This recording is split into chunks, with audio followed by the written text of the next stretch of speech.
بسم اللہ الرحمن الرحیم ربی اشرح لی صدری ویسر لی امری واحلل عقدۃ من لسانی یفقہوا قولی ربی زدنی علما۔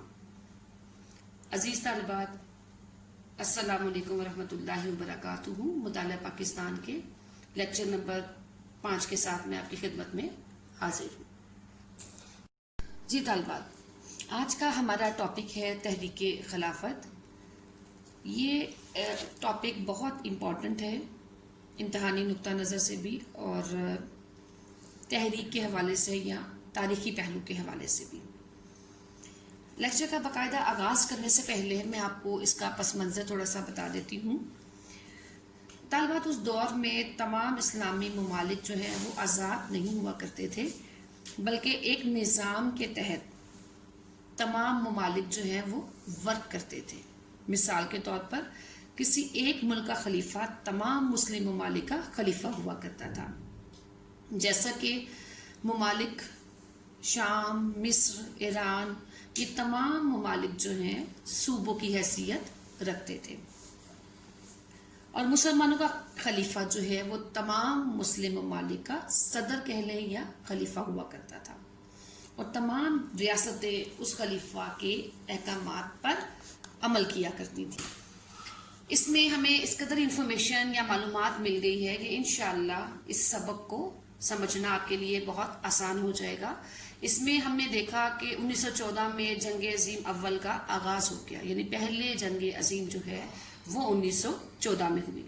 برطانیہ، فرانس، امریکہ اور روس اتحادی تھے، یعنی یہ چاروں ممالک جو ہیں یہ آپس میں ان کی بہت گٹھ جوڑ تھی۔ دوسری جانب جرمنی، آسٹریلیا اور ترکی کا اشتراک تھا، یعنی یہ 3 ممالک ایک طرف اور یہ 4 ایک طرف تھے۔ ترکی کو دنیا بھر کے مسلمانوں کا مرکز مانا جاتا تھا۔ ترکی کے خلیفہ کو برِ صغیر کے مسلمان اپنا خلیفہ تسلیم کرتے تھے۔ ترکی ان دنوں زوال پذیر تھا، امکان تھا کہ اسے شکست ہو جائے گی۔ ایسی صورت میں مسلمانوں کا مرکز ختم ہونے کا خدشہ تھا۔ گمان تھا کہ ترکی کو شکست دینے کے بعد اس کے علاقے اتحادی ممالک آپس میں بانٹ لیں گے اور اس کا اقتدار اعلیٰ ختم ہو جائے گا۔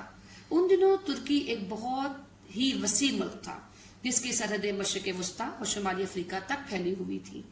حجاز مقدس کی سرزمین بھی ترکوں کے کنٹرول میں تھی۔ یوں مکہ معظمہ اور مدینہ منورہ کے شہر بھی اتحادیوں کے قبضے میں جا سکتے تھے۔ ان حالات کو دیکھتے ہوئے برصغیر کے مسلمانوں نے 1919 میں ایک بہت بڑی تحریک کا آغاز کیا۔ خلافت کے تحفظ کی اس تحریک کو تحریک خلافت کا نام دیا جاتا ہے۔ اب طالبات، ہم دیکھتے ہیں کہ تحریک کے قائدین کون تھے، وہ کون سی شخصیات تھیں جنہوں نے مل کر اس تحریک کا آغاز کیا۔ ان شخصیات میں مولانا محمد علی جوہر، مولانا شوکت علی، مولانا حسن موہانی، مولانا ظفر علی خان، ابوالکلام آزاد، حکیم اجمل خان اور متعدد دوسرے رہنماؤں نے اپنی داخلی سیاست کو نظر انداز کرتے ہوئے تمام تر توجہ خلافت کے مسئلے پر مرکوز کر دی۔ انہوں نے ایک خلافت کمیٹی قائم کی، مجلس خدام کعبہ کو منظم کیا اور زبردست سرگرمیوں کا سلسلہ شروع کیا۔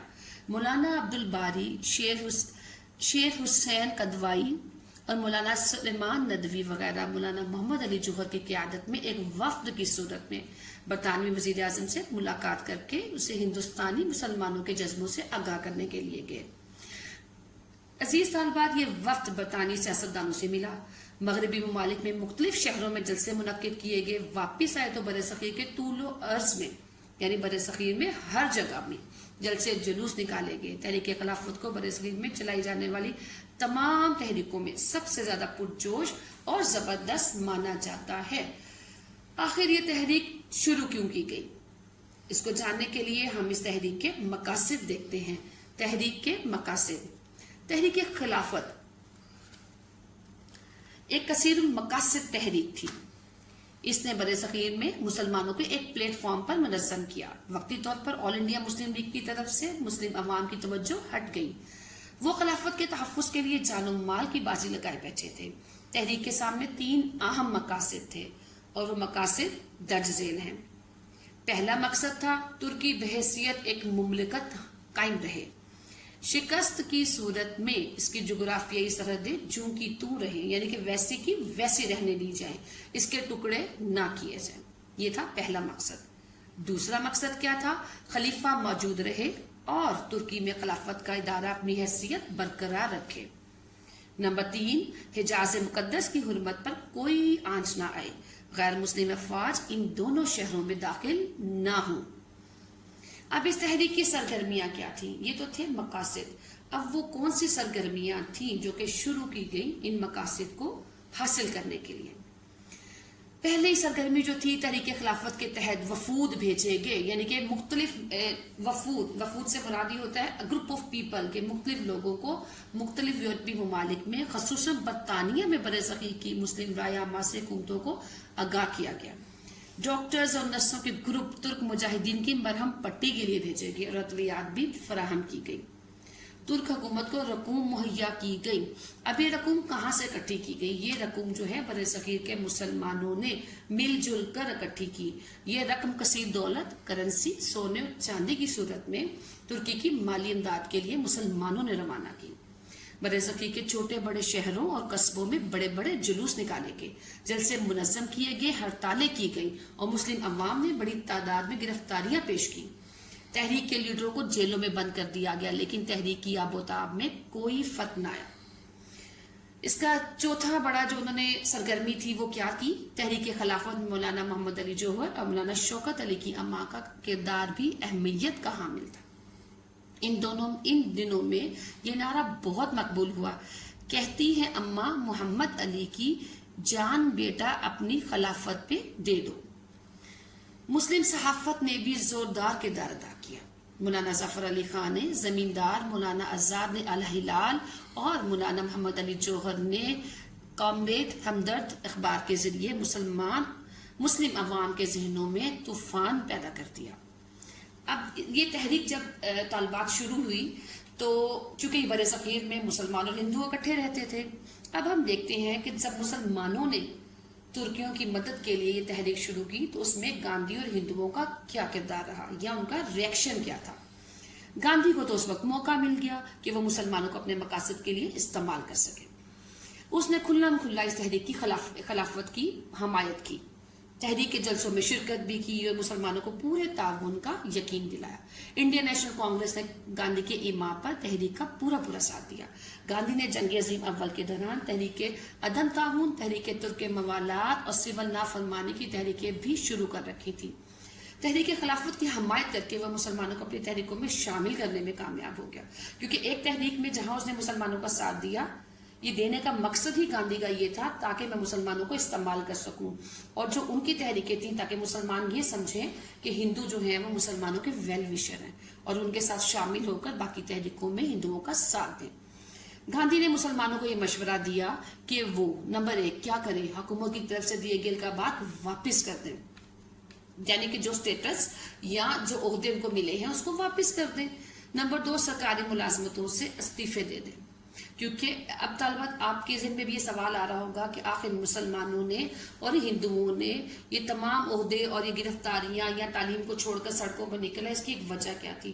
اس کی سب سے بڑی وجہ یہ تھی برصغیر پاک و ہند پر چونکہ برٹش گورنمنٹ تھی، اور چونکہ یہ جو فائٹ یا لڑائی ہم لوگ جو ترکی کی حمایت میں لڑ رہے تھے تو ہمارے جو مخالفین میں جو ہے وہ برٹش لوگ تھے، اس وجہ سے مسلمانوں نے یہ تحریکات شروع کی، اور گاندھی نے کہا کہ آپ لوگ سرکاری القابات واپس کر دیں، ملازمتوں سے استعفے دے دیں، تعلیم چھوڑ کر سڑکوں پر نکل آئیں، گرفتاریاں دیں اور محصول دینے سے انکار کر دیں، حکومت کی جانب سے ملنے والی مالی امداد لینے سے بھی انکار کریں، اپنا گھر بار بیچ کر افغانستان، ایران یا کسی دوسرے ملک میں ہجرت کر جائیں۔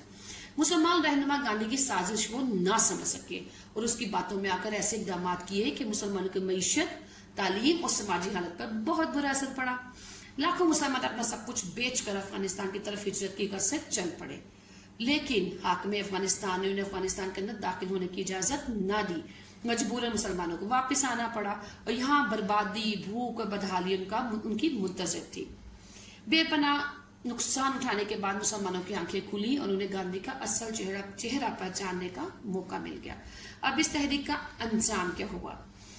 برصغیر کے مسلمانوں نے گاندھی کا پورا ساتھ دیا، لیکن جنگ عظیم اول کے خاتمے پر جب گاندھی نے محسوس کیا کہ وہ حکومت کو بلیک میل کر کے اپنے مقاصد حاصل نہیں کر سکے گا تو اس نے مسلمان قائدین سے پوچھے بغیر اپنی تحریکوں کے خاتمے کا اعلان کر دیا، جس سے مسلمانوں کو شدید مایوسی ہوئی۔ عزیز طالبات، دوسری جانب ترکی جو ہے شکست کے قریب جا پہنچا تھا۔ ایک جنرل غازی مصطفیٰ کمال پاشا نے بکھری ہوئی ترک افواج کو دوبارہ یکجا کیا، یعنی اکٹھا کر دیا، ان میں نیا حوصلہ پیدا کیا۔ مصطفیٰ کمال پاشا نے ترک خلیفہ کے اقتدار سے الگ کر کے ملکی سربراہی خود سنبھال لی۔ روس اور برطانیہ دونوں ترکی پر قبضہ کا ارادہ رکھتے تھے، لیکن ان کی باہمی رقابت ترکی کی سلامتی کا سبب بن گئی۔ باہمی رقابت، دشمنی۔ اتحادیوں نے مصطفیٰ کمال پاشا سے ایک معاہدہ لوزان کے نام سے طے کیا۔ یوں ترکی کا اقتدار اعلیٰ بچ گیا، البتہ مشرق وسطیٰ اور شمالی افریقہ کے علاقوں پر ترکی کا کنٹرول ختم ہو گیا۔ حجاز مقدس کو عربوں کے حوالے کر دیا گیا۔ یوں در حقیقت تحریک خلافت کے مقاصد کسی حد تک پورے ہو گئے تھے، کیونکہ ترکی محفوظ رہا۔ سب سے بڑا مقصد ترکی جو ہے مملکت یا اس کی حکومت کو برقرار رکھنا تھا، حجاز مقدس کی حفاظت تھی، اور خانہ کعبہ یعنی مکہ مکرمہ اور مدینہ منورہ کی حفاظت مقصود تھی۔ اب ترکی بھی محفوظ رہا، حجاز مقدس میں غیر مسلم فوج داخل نہ ہوئی، وہاں کا کنٹرول عرب مسلمانوں نے خود سنبھال لیا، خلافت کا ادارہ ختم ہو گیا۔ لیکن اس کا خاتمہ اتحادیوں نے نہیں، خود ترک افواج اور ان کے سالار اعلیٰ غلام مصطفیٰ پاشا نے کر دی۔ جی طالبات، یہ تھا ہمارا آج کا لیکچر۔ آج کے لیکچر میں ہم نے تحریک خلافت، اس کے قائدین کے بارے میں، تحریک خلافت کے مقاصد، سرگرمیاں اور آخر اس تحریک کا انجام کیا ہوا، اس کے حوالے سے پڑھا۔ انشاءاللہ اگلے لیکچر میں پھر آپ کی خدمت میں حاضر ہوں گی۔ السلام علیکم ورحمۃ اللہ وبرکاتہ۔